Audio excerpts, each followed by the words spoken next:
Hello guys, स्वागत है आपका सिटीजन जी चैनल पर। और आज आप देखने वाले हो डेड राइजिंग का सेकंड पार्ट। इस मूवी का नाम है डेड राइजिंग एंड गेम और ये 2016 में रिलीज हुई थी, पहली फिल्म के 1 साल बाद।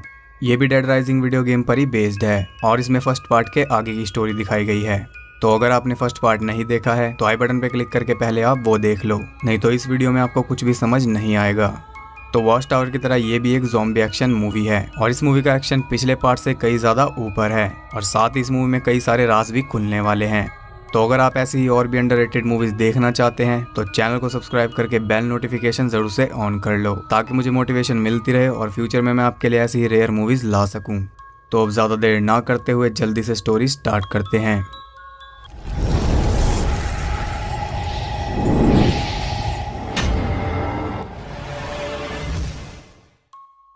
पिछले पार्ट में आपने देखा था कि कैसे गवर्नमेंट ने एक ज़ॉम्बी आउटब्रेक के जरिए इन्फेक्टेड लोगों के अंदर एक चिप इम्प्लांट कर दी थी। उस आउटब्रेक को अब 2 साल बीत चुके हैं और ईस्ट मिशन का क्वारंटीन जोन अभी भी सील्ड है। उसमें ज़ॉम्बीज के अलावा और कोई नहीं रहता, लेकिन उसमें आर्मी सीक्रेटली आती जाती रहती है। आर्मी वहाँ जिंदा लोगों को लेकर जाती है, लेकिन वो उनके साथ वापस नहीं आते। इस सब का पर्दाफाश करने के लिए आर्मी की जासूसी कर रहा था चेज कार्टर। उसके साथ जेन था जो कि उसका खबरी था। वो आर्मी के ट्रक को एक बिल्डिंग में जाते हुए देखते हैं। चेज ये सब रिकॉर्ड कर रहा था और इसे क्वारंटीन जोन के बाहर लाइव देख रही थी चेज की गर्लफ्रेंड सैंड्रा और उसकी फ्रेंड जिल।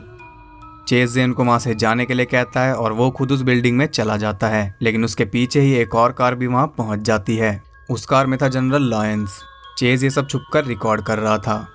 लॉयंस वहां स्किनर नाम के आदमी से मिलता है और वहां किसी तरह का एक्सचेंज चल रहा था। लॉयंस उसे कहता है कि आफ्टर लाइफ अब बंद हो चुका है।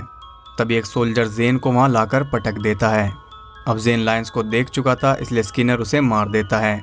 ये देखकर चेज भी घबरा जाता है और तभी उसे स्किनर की असिस्टेंट समैंथा देख लेती है। चेज जल्दी से वहां से भाग जाता है और वो सब उसका पीछा करते हैं। चेज एक रूम में छुप जाता है जहाँ कई सारे ज़ॉम्बीज को पॉलिथीन में रैप करके फेंक रखा था। एक ज़ॉम्बी चेज की तरफ बढ़ने लगता है। उससे छुटकारा पाकर चेज वहां से निकल जाता है। एक स्ट्रीट में छुपकर वो अपनी जान बचाता है, लेकिन वहां भी उसे एक ज़ॉम्बी मिल ही जाता है और ज़ॉम्बी भी ऐसा था जैसे द हिल्स हैव आइज का म्यूटेंट।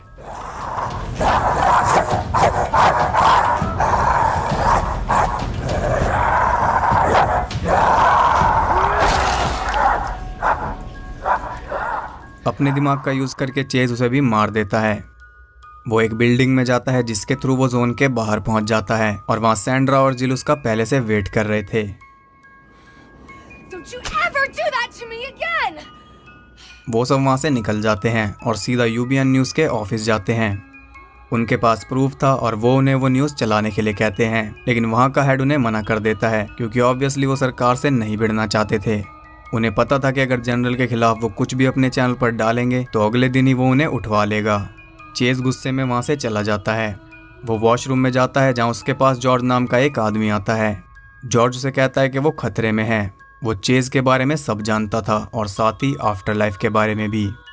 वो चेज को दिखाता है कि उसे पकड़ने के लिए वहाँ स्पेशल फोर्स आ चुकी थी, यानी कि लायंस को पता चल चुका था। जॉर्ज उसे वहाँ से निकालने की कोशिश करता है, लेकिन ऑफिसर स्मिथ उन्हें देख लेता है। वो दोनों टेरेस की तरफ भागते हैं और पूरी फोर्स उनके पीछे भागती है। ये भी एक बहुत ही अच्छा चेज सीन है जिसे मैं बोलकर नहीं बता सकता। किसी तरह जॉर्ज चेज को उनसे बचाकर वहाँ से निकाल लेता है। जॉर्ज से बताता है कि वो 15 मिनट पहले तक फिनोट्रांस के लिए काम करता था। फिनोट्रेक्स ज़ॉम्ब्रेक्स बनाने वाली कंपनी है और इसी कंपनी ने वो चिप्स भी बनाई हैं। 15 मिनट पहले उसे आफ्टर लाइफ के बारे में पता चला। वो बताता है कि आफ्टर लाइफ वॉच टावर का अगला स्टेप है। वॉच टावर में सरकार ने 1.5 मिलियन से ज़्यादा लोगों के अंदर चिप लगा दी है जो कि सब इन्फेक्टेड थे और उन चिप्स के अंदर ज़ॉम्ब्रेक्स की पूरे साल की सप्लाई है। वो चिप हर रोज़ थोड़ी थोड़ी ज़ॉम्ब्रेक्स लोगों के अंदर इंजेक्ट करती है, लेकिन क्या होगा अगर वो चिप एक साथ पूरे साल की सप्लाई इंजेक्ट कर दे? ओवरडोज से इंसान मर जाएगा और उसके साथ वायरस भी, यानी कि एक ही सेकंड में सारे इन्फेक्टेड लोग मर जाएंगे और कोई इन्फेक्टेड ही नहीं होगा तो ज़ॉम्बी भी नहीं बनेगा। इससे यूएस एकदम ज़ॉम्बी फ्री हो जाएगा और यही है ऑपरेशन आफ्टर लाइफ, जिसमें एक साथ 1.5 मिलियन लोगों को उस चिप की मदद से मार दिया जाएगा। और क्योंकि सारे इन्फेक्टेड लोग मरेंगे इसलिए सरकार पर कोई सवाल भी नहीं उठेगा, क्योंकि इन्फेक्शन किसी को भी मार सकता है। तो ये सरकार का असली प्लान है और इसे बाद में लागू करना था, लेकिन चेज की वजह से इसे सरकार शुरू कर चुकी है और 24 घंटे के अंदर सभी इन्फेक्टेड मारे जाएंगे। जॉर्ज की बेटी भी इन्फेक्टेड है और उसके अंदर भी चिप डली है, इसलिए वो इस ऑपरेशन को रोकना चाहता है। वो बताता है कि आफ्टर लाइफ सॉफ्टवेयर बेस्ड है और इसे क्वारंटीन जोन के अंदर से किसी बेस से कंट्रोल किया जाता है। उन्हें उस बेस में जाकर सर्वर डाउन करने होंगे जिससे वो इस ऑपरेशन को रोक पाएंगे। चेज सैंड्रा और जिल को भी बुला लेता है और वो सब गार्थ के घर जाते हैं। गार्थ एक स्किल्ड ज़ॉम्बी किलर था। इवन जब वो सब उसके घर जाते हैं तब भी वो डेड राइजिंग ही खेल रहा था। चेज उसे सब कुछ समझा देता है और वो सब बेस में जाने के लिए तैयार थे जो कि एक हॉस्पिटल था। उनका प्लान था कि वो सर्वर्स तक पहुंचेंगे और सैंड्रा उनमें मालवेयर भर देगी, क्योंकि अगर सर्वर्स को डिस्ट्रॉय किया गया तो इमीडिएटली आफ्टर लाइफ ट्रिगर हो जाएगा और सभी मारे जाएंगे, जिसमें सैंड्रा भी शामिल है। सैंड्रा के अंदर भी चिप डली हुई है, लेकिन वो एक हैकर है और उसने अपनी चिप में कुछ चेंजेस किए हुए हैं जिससे सरकार उसे ट्रैक नहीं कर सकती। चेज जिल को वहीं छोड़कर जाता है क्योंकि बाहर भी उन्हें कोई चाहिए था। उन्हें वहां से निकालने का काम चक्का था जो कि एक चॉपर की मदद से उन्हें इवैक्यूएट करेगा। उधर लायंस फिनोट्रॉन्स की ओनर सूजन से बात करता है।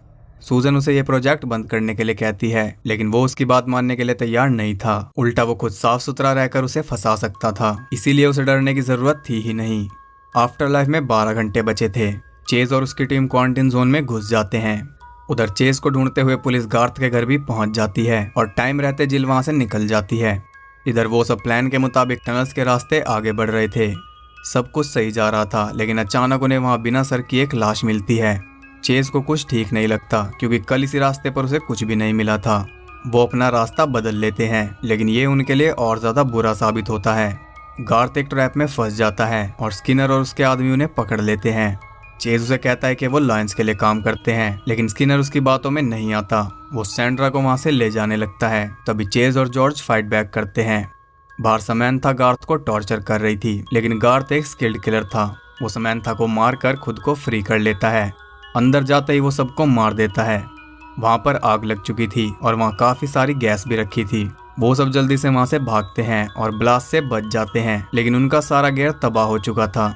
इतना भी कम नहीं था कि कई सारे ज़ॉम्बीज़ भी उनकी तरफ बढ़ने लगते हैं। वो सब उनसे बचकर भागते हैं, लेकिन एक ज़ॉम्बी बहुत ही ज़्यादा तेज था। वो गार्थ को पकड़कर उसे काट लेता है। चेज किसी तरह उसे मार कर गार्थ को बचाता है। वो देखता है कि उसके गर्दन पर एक सीरियल नंबर लिखा हुआ था। उसके जैसे और भी ज़ॉम्बीज़ उनकी तरफ बढ़ने लगते हैं। वो सब आगे बढ़ते हैं और किसी तरह उनसे बचते हुए एक रूम तक पहुंच जाते हैं। वहाँ वो सब पहले गार्थ को ज़ॉम्ब्रैक्स देते हैं, फिर वो वही काम करते हैं जिसके लिए डेड राइजिंग फेमस है। वो जंग से खतरनाक हथियार बनाते हैं। उधर जिल सूजन से मिलती है और उसे कहती है कि वो उनके साथ मिलकर लायंस को एक्सपोज करे, लेकिन लायंस के खिलाफ जाने की हिम्मत उसके अंदर भी नहीं थी। वो सीधा अपने सेक्रेटरी के पास जाती है और उसे कहती है कि जैसे ही लायंस इस वायरस को डिस्ट्रॉय कर देगा वो एक दूसरा वायरस रिलीज कर दे, जिनकी वैक्सीन ऑलरेडी उनके पास अवेलेबल है। तो यहाँ हमें पता चलता है कि फिनोट्रॉन सिर्फ वायरस की दवाई ही नहीं बल्कि खुद वायरस भी बनाती है, और ऐसे ही लाखों जाने लेकर इन कंपनीज का बिजनेस चलता है। और ये मूवी में हो रहा है तो इसका मतलब ये नहीं है कि ये रियल में नहीं होता। उधर कुछ कूल हथियार बनाकर वो सब हॉस्पिटल के लिए निकल जाते हैं और इस बार वो बाय रोड जाते हैं, लेकिन रोड पर उन्हें मिलिट्री ट्रक दिखाई देता है। उससे बचने के लिए वो एक पार्किंग लॉट में जाकर छुप जाते हैं। आर्मी से तो वो बच जाते हैं, लेकिन वहाँ चारों तरफ से वो ज़ॉम्बीज से घिर जाते हैं, जिनमें वो फास्ट ज़ॉम्बीज भी थे। फिर से हमें बहुत इंटेंस एक्शन दिखाया जाता है, जो कि इस मूवी की खासियत है। ज़ॉम्बीज से लड़ते लड़ते एक ज़ॉम्बी गार्थ को पकड़ लेता है, लेकिन वो उसे बिना कोई नुकसान पहुंचाए वहां से चला जाता है। मानो उसे ये लगा हो कि वो उनमें से ही एक है। एंड गेस व्हाट, उसका अंदाजा बिल्कुल ठीक था। गार्थ भी ज़ॉम्बी बन जाता है। शायद वो उतना भी स्किल्ड नहीं था। सैंड्रा और जॉर्ज सीढ़ियों के रास्ते वहां से निकल जाते हैं, लेकिन चेज वहीं पर फंस जाता है। किसी तरह वो भी ज़ॉम्बीज को मारते हुए आगे बढ़ता है, जिनमें गार्थ भी शामिल था, और सीढ़ियों तक पहुंच जाता है। आगे उसे और ज़ॉम्बीज मिलते हैं जो कि पेशेंट्स की ड्रेस में थे। वो उन्हें भी मारता है और अभी तक इसका एक्शन चल रहा है।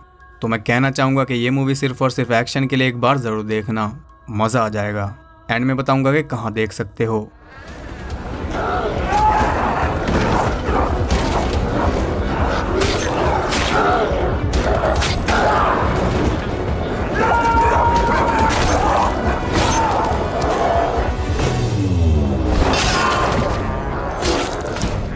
खैर, ज़ॉम्बीज को मारते हुए आखिर में वो फंस जाता है। कई सारे ज़ॉम्बीज उस पर झपट पड़ते हैं। तभी कोई उन सब ज़ॉम्बीज को शूट कर देता है।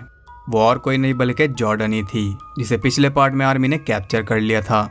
जॉर्डन उसे अपने साथ लेकर जाती है। उधर सूजन का सेक्रेटरी जिल से मिलता है, क्योंकि वो सूजन के इरादों से सहमत नहीं था। वो जिल को सारी सीक्रेट इन्फॉर्मेशन दे देता है, जिससे हमें भी सब कुछ समझ में आ जाता है। वो बताता है कि सूजन और लायंस के बीच में एक डील हुई थी जिसके मुताबिक फिनोट्रांस का head researcher doctor Rand after life को सक्सेसफुल करेगा, यानी कि वायरस बनाकर। बदले में लायंस उसे जिंदा इंसान देगा जिनके ऊपर वो अपनी मर्जी के मुताबिक कुछ भी एक्सपेरिमेंट्स कर सकता है। और ये सारे एक्सपेरिमेंट वो क्वारंटीन जोन के अंदर एक सीक्रेट फैसिलिटी में पिछले 2 सालों से कर रहा है और ना जाने उसने कितने ही लोगों की जान ली है।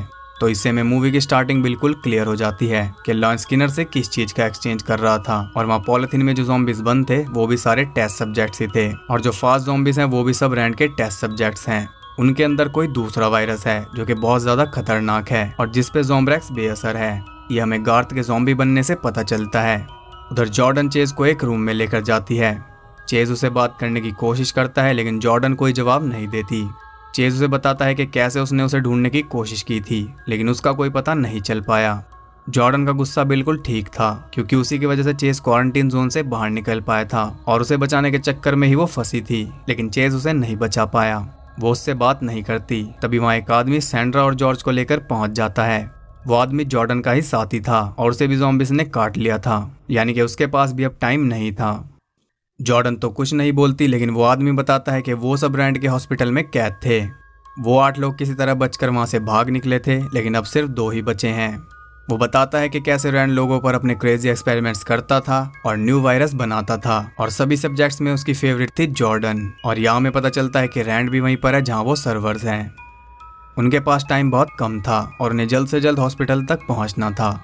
जॉर्डन वहाँ से भाग कर आई थी इसलिए वो उन्हें वापस वहाँ ले जाने के लिए तैयार हो जाती है, भले ही उसे अपना नाइटमेयर दोबारा जीना पड़े। वो सब आगे बढ़ते हैं और उस हॉस्पिटल तक पहुंच जाते हैं। जॉर्डन उन्हें एक सीक्रेट रास्ते से अंदर ले जाती है। किसी तरह वो सर्वर्स तक भी पहुंच जाते हैं। वहाँ 2 सोल्जर्स ड्यूटी दे रहे थे। वो एक को बेहोश करके दूसरे को कैप्चर कर लेते हैं। सैंड्रा अपना काम शुरू कर देती है और सिस्टम में मालवेयर डालने लगती है। अभी आफ्टर लाइफ में 24 मिनट बचे थे और सब कुछ प्लान के अकॉर्डिंग चल रहा था। तभी लायंस को इस छेड़छाड़ के बारे में पता चल जाता है और उसका आदमी वायरस को रोकने लगता है। इसी बीच जॉर्डन वहां से चुपचाप चली जाती है। चेज समझ जाता है कि वो रैंड को मारने गई है। वो सैंड्रा को छोड़कर जॉर्डन के पीछे जाता है।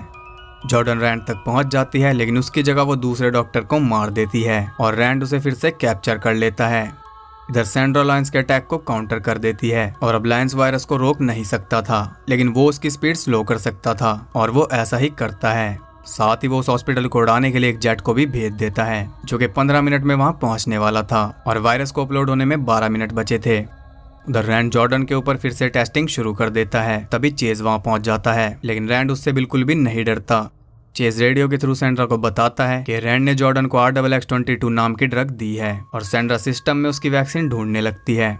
रैंड चेज को बताता है कि वो 2 साल से जॉर्डन के ऊपर एक वायरस टेस्ट कर रहा है और ये वायरस बहुत खास है। इससे इंसान के अंदर कभी ना मरने वाले सेल्स पैदा होते हैं, यानी कि वो अमर होने की दवाई बना रहा था और इसमें वो काफी हद तक कामयाब भी हो चुका था। उधर सैंड्रा देखती है कि जॉर्ज उसे वहां अकेला छोड़कर भाग चुका था और वहां से भागकर वो सीधा पहुंचता है रैंड के पास और उसे शूट कर देता है। यहाँ वो अपनी असलियत दिखाता है और हमें पता चलता है कि ये सब उसने लोगों को बचाने के लिए नहीं बल्कि रैंड के इमॉर्टैलिटी वाले वायरस को हासिल करने के लिए किया है। वो उस वायरस को लेकर वहां से भाग जाता है और जाते जाते वो सभी ज़ॉम्बी सेल्स खोल देता है। सैंड्रा को उस वायरस की वैक्सीन मिल जाती है और वो चेज को बता देती है। चेज वो वैक्सीन ढूंढ लेता है लेकिन तभी कई सारे ज़ॉम्बीज उस पर अटैक कर देते हैं और यहाँ एक और थ्रिल्ड एक्शन सीक्वेंस हमें दिखाया जाता है जिसे देखकर आपको जॉन विक की याद आ जाएगी।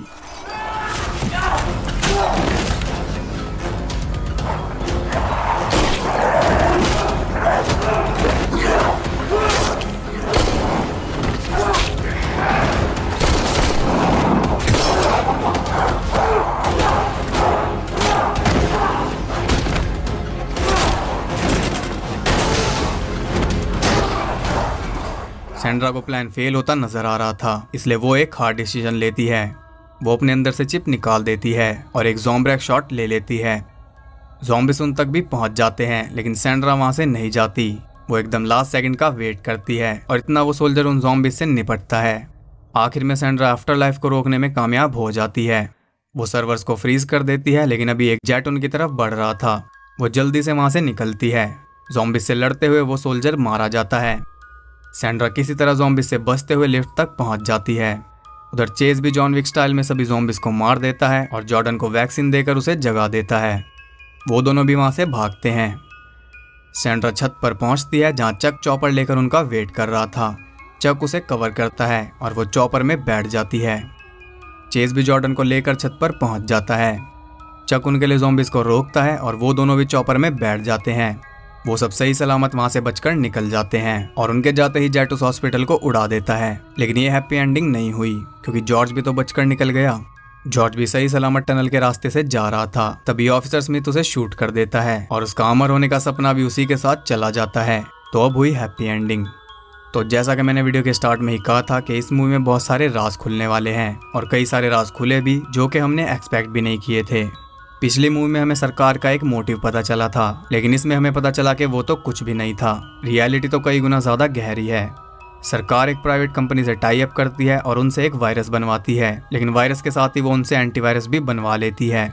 वायरस फैलाकर लोगों के अंदर डर बैठाया जाता है और फिर उनके सामने एंटीवायरस लाकर वो कंपनी किसी फरिश्ते से कम नहीं बन जाती। लेकिन इस सब के पीछे बहुत ही लंबा प्लान था। एंटीवायरस को फेल साबित करने के लिए आउटब्रेक्स कराए जाते हैं और लोगों को और डराया जाता है। फिर उन्हें एक चिप दिखाई जाती है जिससे उनकी सारी प्रॉब्लम सॉल्व हो जाएंगी और लोग भी बहुत खुश हो जाते हैं। लेकिन वो चिप एक टाइम बॉम्ब से कम नहीं थी। उनके जरिए सरकार सभी इन्फेक्टेड पर 24 घंटे नजर रखती थी, लेकिन सिर्फ यही उनका प्लान नहीं था। आखिर में उन्हें उन सब लोगों को मारना भी था ताकि उनकी कंट्री फिर से नॉर्मल हो सके। और इसके बाद तो सरकार लोगों से कुछ भी करवा सकती थी। वो चाहे तो नॉर्मल लोगों के अंदर भी चिप्स डाल सकती थी ताकि फ्यूचर में वो कभी इन्फेक्टेड ही ना हो और लोग भी खुशी खुशी चिप्स डलवा लेते और उन चिप्स के जरिए उनकी पूरी लाइफ ट्रेस की जाती। तो ये बहुत ही बड़े न्यू वर्ल्ड ऑर्डर एजेंडा की तरह साउंड करता है, जो कि एक ज़ॉम्बी मूवी में बहुत यूनिक है। और साथ ही इस मूवी का एक्शन भी नेक्स्ट लेवल है। मूवी भले ही आपको बोरिंग लगे, लेकिन एक एक एक्शन सीक्वेंस इसका लाजवाब है।